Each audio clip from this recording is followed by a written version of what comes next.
ಗೌರಿಬಿದನೂರು ತಾಲೂಕಿನ ಮೇಳ್ಯ ಗ್ರಾಮದಿಂದ ಗೋಳಾಪುರಕ್ಕೆ ಹೋಗುವ ಮಾರ್ಗದ ಜಮೀನಿನಲ್ಲಿ ಅನುಮಾನಾಸ್ಪದವಾಗಿ ಮೃತಪಟ್ಟಿರುವ ವ್ಯಕ್ತಿಯ ಶವ ಪತ್ತೆಯಾಗಿದೆ. ಮೇಳ್ಯ ಗ್ರಾಮದ 35 ವರ್ಷದ ನರಸಿಂಹಮೂರ್ತಿ ಎಂಬುವವರು ಮೃತರೆಂದು ಗುರುತಿಸಲಾಗಿದ್ದು, ಗೌರಿಬಿದನೂರು ಗ್ರಾಮಾಂತರ ಪೊಲೀಸ್ ಠಾಣೆ ವ್ಯಾಪ್ತಿಯಲ್ಲಿ ಘಟನೆ ನಡೆದಿದೆ. ಇನ್ನು ಮೃತ ನರಸಿಂಹಮೂರ್ತಿ ಕೂಲಿ ಕೆಲಸ ಮಾಡಿಕೊಂಡು ಜೀವನ ನಡೆಸುತ್ತಿದ್ದು, ಬುಧವಾರ 11 ಗಂಟೆಗೆ ಮನೆಯಿಂದ ಹೊರಗೆ ಹೋಗಿದ್ದು, ಎಷ್ಟೊತ್ತಾದರೂ ಮನೆಗೆ ಬಾರದೇ ಇರುವ ಕಾರಣ ಕುಟುಂಬಸ್ಥರು ಎಲ್ಲಾ ಕಡೆ ಹುಡುಕಿದ್ದಾರೆ. ಗುರುವಾರ ಗ್ರಾಮಸ್ಥರೊಬ್ಬರು ಜಮೀನು ಕಡೆ ಹೋಗಿದ್ದು, ಅನುಮಾನಾಸ್ಪದವಾಗಿ ಬಿದ್ದಿದ್ದ ಶವವನ್ನು ಕಂಡು ಗಾಬರಿಯಾಗಿ ಪೊಲೀಸರಿಗೆ ಮಾಹಿತಿ ನೀಡಿದ್ದಾರೆ.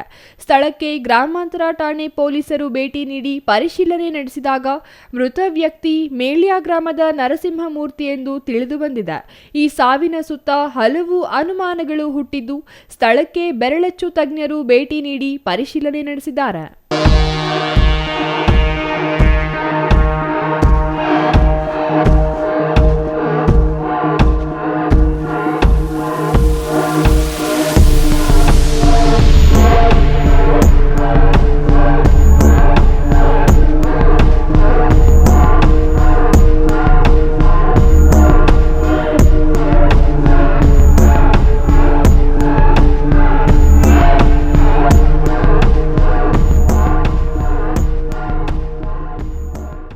ಮೃತ ನರಸಿಂಹಮೂರ್ತಿ ಪತ್ನಿ ಭಾರತಿ ಮಾತನಾಡಿ, ನನ್ನ ಗಂಡ ಬುಧವಾರ ಮನೆಯಿಂದ ಹೋಗಿದ್ದಾರೆ.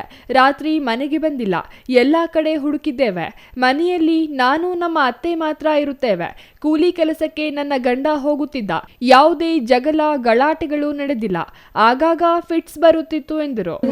భోజనంకి వచ్చి 11 గంటల భోజనం తిని పోయినాడు సార్. బాబుని మాట్లాడి ఎత్తుకొని బాగా మాట్లాడుకొని ఉండి అన్నం తిని పోయి సార్. అంతే చూసింది అంతే సార్. మేము ఇంకెందుకు కొట్లాడలేదు, ఏమీ పీకలాడలేదు సార్. బాగా చూసుకుంటా అంటే ఏ ఊరు శుద్ధికి పోయలేదు సార్. చేను దగ్గరికి పోతా అండే, జువాలు మేపుకుంటాండే, మా ఇంటికి వెళ్ళొచ్చి చేస్తాండే సార్. 7 గంటలకు తిని 8 గంటలకు అంతా పనుకొనిస్తాండే సార్. నిన్న ఒక్కనాడే సార్, నేను 11 గంటల్లో పోయిండేవాడే, అసలు రానే లేదు సార్. పోయినాడు మేమంతా నెల పుడికి ఎక్కడున్నాడో మాకే తెలియక ఊరికి అయిపోయింది. ಘಟನೆಗೆ ಸಂಬಂಧಿಸಿ ಸ್ಥಳಕ್ಕೆ DySP Prakash, CPI Anjan Kumar, PSI Ramesh Guggari ಮತ್ತು ಸಿಬ್ಬಂದಿ ಭೇಟಿ ನೀಡಿ ಪ್ರಕರಣ ದಾಖಲಿಸಿಕೊಂಡು ಮುಂದಿನ ಕ್ರಮ ಕೈಗೊಂಡಿದ್ದಾರೆ. R Manjunath, CTV news, Gauribidanur.